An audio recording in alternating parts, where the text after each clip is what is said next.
эфирде тұлға бағдарламасы және мен Аруа Калибаева. Бүгінгі біздің қонағымыз жастар орталығының психологы Әсем Қалибек. Қош келдіңіз. Қош көрдік, рахмет. Университетіміздің жастары сізді мотиватор деп біледі. Сонымен қатар тың идеялардың бастаушысы ретінде танылып жүрсіз. Өзіңіз жас бола тұра жастармен жұмыс жасау қалай? Әңгімемізді осыдан бастасақ. Аруа, сұрағыңызға рахмет. Шынымен де өзім жас бола тұра университетте қызмет етіп келемін. Жастармен жұмыс деген негізі оңай. Ең шапшаң, ең идеялары көп бұл жастар, Елбасымыз айтқандай, жастар еліміздің қозғаушы күші. Қоғамның қозғаушы күші. Мен де осы сөздерге толық келісемін, себебі барлық идеялар, сіз айтып жатырсыз, мотиваторсыз мені осылай идеяларға толы деп. Шынымен де бұл идеялар сіздердей жас адамдарды, жас оқушыларды, студенттерді көргенде пайда болады. Мысалы, өзім де студент болдым, бірінші курстан бастап, осы университеттегі болатын барлық іс-шаралар болсын, конференциялар барлығына шынымен де қатысып, осылай болатын идеяларда шынымен де бізде былай болатын КДМ деген болатын, комитет по делам молодежи, жастар ісі жөніндегі комитет. Бізде тапсырма беретін. Басқа университеттерден қараңдар, қандай айырмашылық бар екен, оларда қандай идеялар бар, қандай проекттер бар. Соны біз салыстырып, өзіміздің сценариімізді құрастырып, сөйтіп келе, өзіміздің идеяларымызды жүзеге асыратынбыз. Енді қазіргі жастарға солай айтқым келеді, өздерінің жаңа идеяларын алып келсін, университетте тарихқа қалатындай бір дүние жасасыңшы деген ойым бар. Сондықтан содан болар, мүмкін қазіргі таңда университетті бітіре салып, осылай басшылықтың ұсынысымен, қолдауымен университетте жұмысқа қабылданып отырмын. Қазіргі таңда жастар орталығында қанша студент бар? Қазіргі таңда жалпы университетте жастар орталығы дегеніміз не? Жалпы сол сұраққа жауап берейін. Жастар орталығы деген жаңағы сұхбатымыздың басында айтып кеттім, жастар ісі жөніндегі комитет. Бұл 2018 жылы бұйрық шықты, 19 жылы біз ақпанның 2 күні ректордың бұйрығымен ашылдық. Яғни КДМ-нің кеңейтілген версиясы деп айтсам болады. Бұл жерде қазіргі таңда бізде 15 студент сапалы білім ала жүріп, онымен қатар жұмыс жасайды. Яғни 0.25 атты бөлімде, ставкада деп айтады, былай жалпақ тілмен айтқан кезде жұмыс жасайды 15 студент. Бірақ қазіргі таңда университетте 15 студенттен бөлек 200-ге жуық бізде белсенді жас бар. Осы белсенділер немен айналысады? Жалпы орталықтың 15 студенттің өзінің бір белгілі бір бағыты бар. Бірі үйлестірушісі болса, екіншісі омбудсмен, яғни біздің студенттердің құқығын қорғайды. Ол көбіне заң мамандығының студенттері. Және бірі пиар-менеджерлар. Бұл біздің Инстаграм желімізді, ВКонтакте, Фейсбук желідегі парақшамызды басқарып жүргізіп отыратын студенттер. Жалпы сол. Ал сіз психолог ретінде қандай жобалармен айналысып жатырсыз? Жалпы менің университеттегі негізгі бағытым, мақсатым бұл психолог. Яғни студенттерге, біздің оқытушыларға психологиялық қолдау, көмек көрсету. Жалпы барлық мекемелерде өзінің белгілі бір психологы болады. Бұдан бұрын психолог болмаған университетте,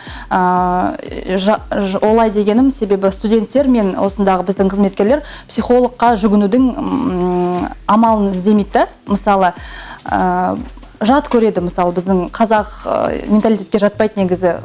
Барып біреуге өз сырыңды бөлісіп айту, болмаса өз проблемаларыңды осылай біреуге айту деген сияқты жат көреді біздің студенттерде. Бірақ дегенмен келеді балалар, яғни оларға менің істейтін жұмысым психологиялық кеңес беру біріншіден. Екіншіден, қажетті жағдай болса, психологиялық коррекция деп айтамыз, психологиялық диагностика жасаймыз. Негізгі 5 бағыт бойынша жұмыс жасаймын. Психологтардың өзінің белгілі бір методикалары, белгілі бір бағыттары болады. Сол бойынша по запросу деген бізде термин бар. Яғни студентке қажет болса, ары қарай жұмыс жасаймыз. Сондай негізгі көбіне істейтініміз психологиялық консультирование, яғни психологиялық кеңес беру.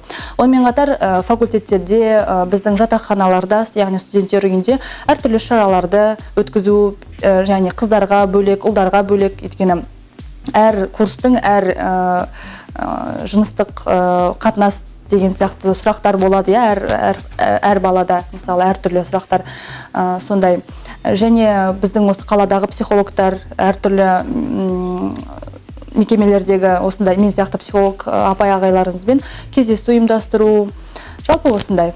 Яғни мектеп психологына ұқсас, бірақ кішкене одан ауқымдырақ, себебі студенттер дегеніміз бөлек, мектеп оқушылары деген тым бөлек, кішкене қиындау. Жоба демекші 2015 жылы жұму аруы байқауының жеңімпазы атандыңыз. Сол байқау жалғасын таба ма? Сол жайлы айта кетсеңіз. Жұму аруы байқауы деген кезде әрине менде бір ерекше сезім пайда болады, себебі дәл сол кезде мен бірінші курстың студенті едім. Ол кезде байқаудың дүркіреп тұрған кезі, конкуренция дейді ғой, бәсекелестік өте мықты болды. Бірақ дегенмен енді менің жандағы достарымның барлығының қолдауымен жеңіске жеттік. Бар студенттердің, факультеттің намысын қорғап шықтым деп ойлаймын. Ал бұл байқау өкінішке орай биылғы жылдан біз оны жоспарымыздан алып тастадық. Себебі жалпы студенттерге басқа жобалар, басқа идеялар, студенттерден басқа жобалар, идеялар туындап отыр. Сондықтан өкінішке орай бұл байқауды әзірге қоя тұрдық. Бірақ келесі жылдары мүмкін алдағы қызығушылық танытып жатса, қоямыз деген ойымызда бар. Өткен жылы үздік әдіскер номинациясы бойынша көшбасшы иелік сыйлығын иелендіңіз. Осы атқа лайық болу үшін не істеу керек? Көп еңбек ету керек, шын айтайыншы. Бұл байқаудың да тарихы мол. Бір 15 жылдай болған шығар уақытта.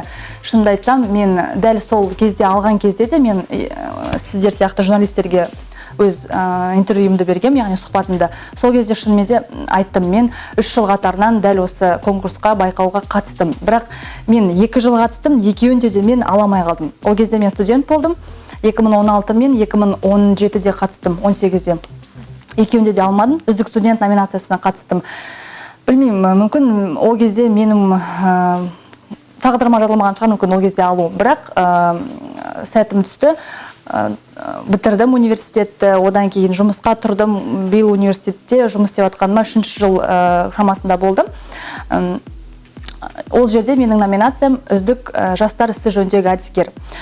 Неге қатыспасқа деп ойладым, себебі мен мамандығым бар және жастар орталығында жұмыс істеп жатырмын. Жастармен тікелей қарым-қатынаста жұмыс істеп жатырмын. Жастармен күнделікті қауышып жұмыс жасаймын дедім де, осы номинацияға құжаттарымды бердім. Ол жерде әрине өзінің талаптары бар. Мынандай қалың портфолионды апарып беру керексің. Одан кейін күнделікті өзің істеп жатқан жұмысыңды көрсету керексің жаңағы жюриларға, әділқазы алқаларына.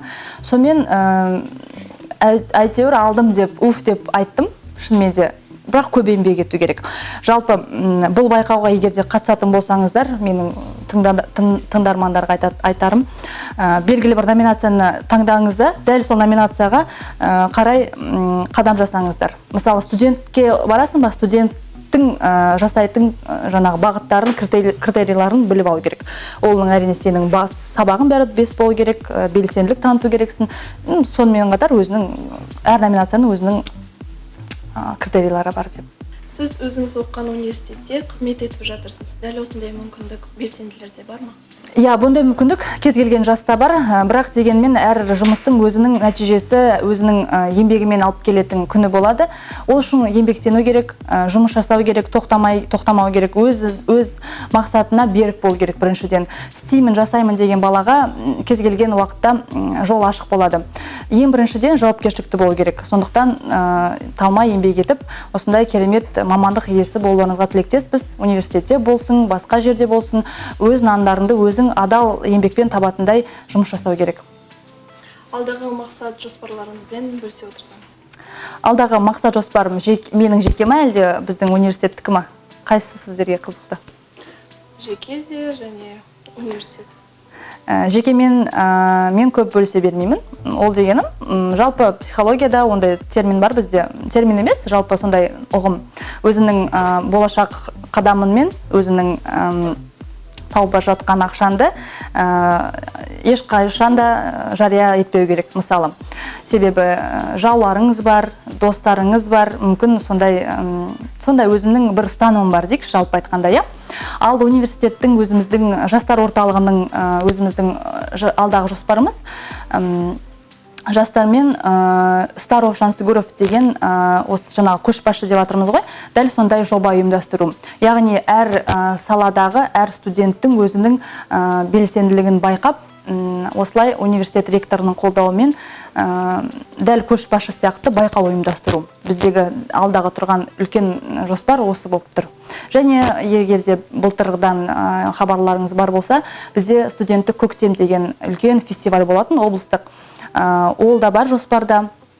Көктем келе жатыр, әртүрлі шаралар өте көп. Бірақ ауқымдылар айтып кеттім, осылар алдағы жоспарымыз бен жаңалықтарымыз. Ал құрметті көрермен, осымен бағдарламамыз өз мәресіне жетті. Келесі кездескенше аман сау болыңыздар.